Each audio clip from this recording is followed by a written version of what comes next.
perceived.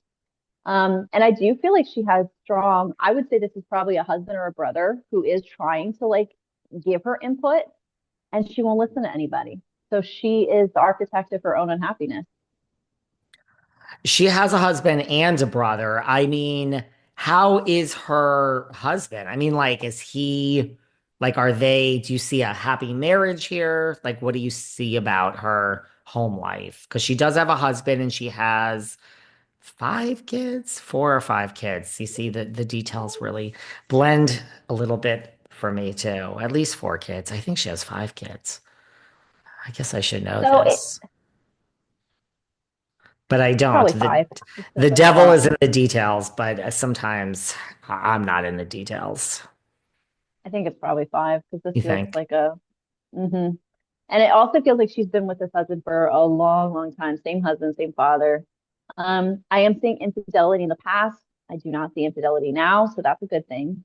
I think the biggest issue is, and I actually think they've resolved a lot of those trust issues because this feels like it was a long, long time ago. I think her husband is actually a good husband. I will say, I think he is very intelligent, very rational, very logical. This feels like somebody who, um, she's a very emotionally person, emotionally reactive, and very headstrong in her statements and her beliefs. Whereas I feel like he takes more of a scientific approach, and he's very research oriented, wants to kind of think about things before he acts. And I think it's very actually hurtful to him that he's intelligent. I think he's accomplished, and she doesn't listen to his input at all. So he feels very disrespected and unheard. That's not good. No, I think they'll end up staying together. Like, I don't get the sense that he wants to leave, You but don't? they're, nah. But I mean, that's not uncommon. Like, a lot of time when I read for men, like, it has to be really bad usually for a man to leave the relationship. So that's not uncommon. Um, but yeah, I think there is going to be a distance though. I wouldn't be surprised if this turns into a couple that has like two different properties. Well, a lot of things you said ring true personally because, well, first of all, he did have an affair in the past. And I mean, it was on the show, it was brought out. It was a long time ago. So when you say that, that hits right on the head. It is, like you said, they've been together for a long time. He is a smart guy. He is a doctor, he's a plastic surgeon, and he is way more reserved and methodical. You just question sometimes, do you like what she's doing? Because look, sometimes, not to be stereotypical, whether it's a guy or a girl, there is one person in a relationship who is, very stoic, and you would think, God, they must be embarrassed by the person they're with, but they actually find it very amusing. But I mean, there are a lot of people. So, I mean, you're saying no, this bothers him and he doesn't feel heard. I think he's mortified by her behavior, to be honest with you. But I will say, I think he genuinely loves her. So I don't think he's going to leave her. I could see that. And it's funny you mentioned two properties because their house is in Paramus, New Jersey, and it's very big and it has 16 bathrooms. But there's a joke that she has a pool house out back, and he does come home and go right to the pool house. So there are days where he sleeps it's like his man cave, but there are days where he just stays in the pool house, which is like a separate property. So it's That may be interesting to saving see the that. marriage. Hey, if it works for them. I mean, the poor guy, though, that he's mortified by her behavior, as you say. Yeah. Yeah. Yeah. That's not It good. it feels very public. And I don't know if that's a function of the show, but like, yeah, I do feel for him. I would imagine sometimes if there's things there and then there's no more show, it could almost intensify. Like, I don't think no show, well, now you're not as showy, but it could go the opposite way. No show. And now, Hmm. well, what is there and why are you doing this on Instagram? Like, she acts out on Instagram. She just had an incident recently. Oh, oh, that's awful. She Yeah. did a Yeah. video and it kind of went viral. And it's like, well, you're not getting paid for this. So what are you doing? Like, this isn't, it's one thing if you're, So she posted it herself. yes, she went on a rant about Oof. someone making her a sandwich. And she said the woman was taking too long. The woman, she says this woman's 80 and why is she even working? And I'm paraphrasing. The woman wasn't 80, by the way. She was like 62 or something, which you could see just by looking at her. And she went on a complete Mhm. rant, and she has her own side to the story, but she did post it. And apparently he wasn't happy with her posting it. And everyone else is just wondering. She posted it because the person behind her was being rude while she was getting upset for the sandwiches.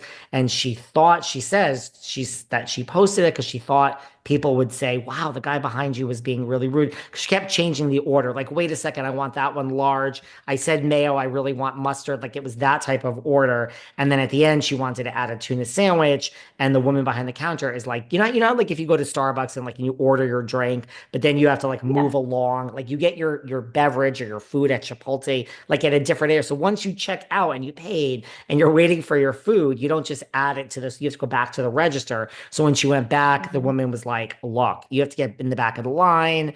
And she said things like, I'm a celebrity, you don't know who I am, blah, blah, blah.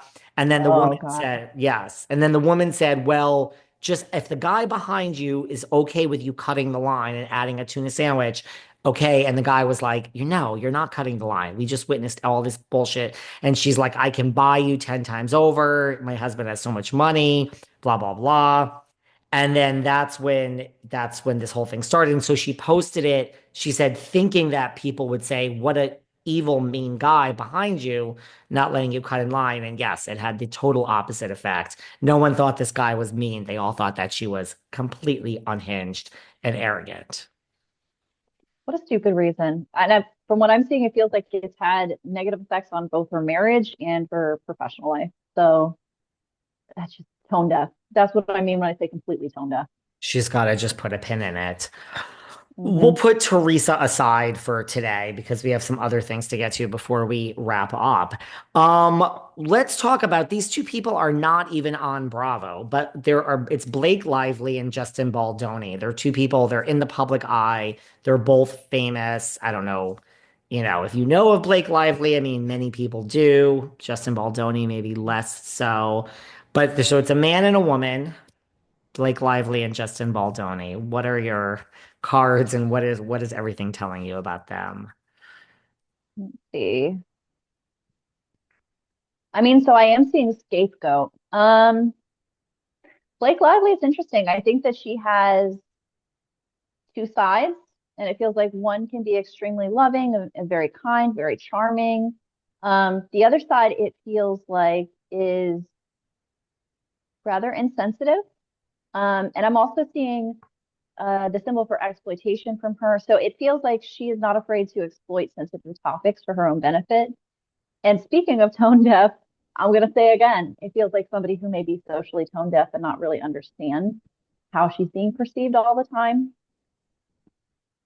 I don't see generally that she has malicious intent, but it definitely feels like she is trying to throw um, Justin, is that his Yeah, name? yeah, Justin under the bus because she was having negative. It feels like people were perceiving her negatively.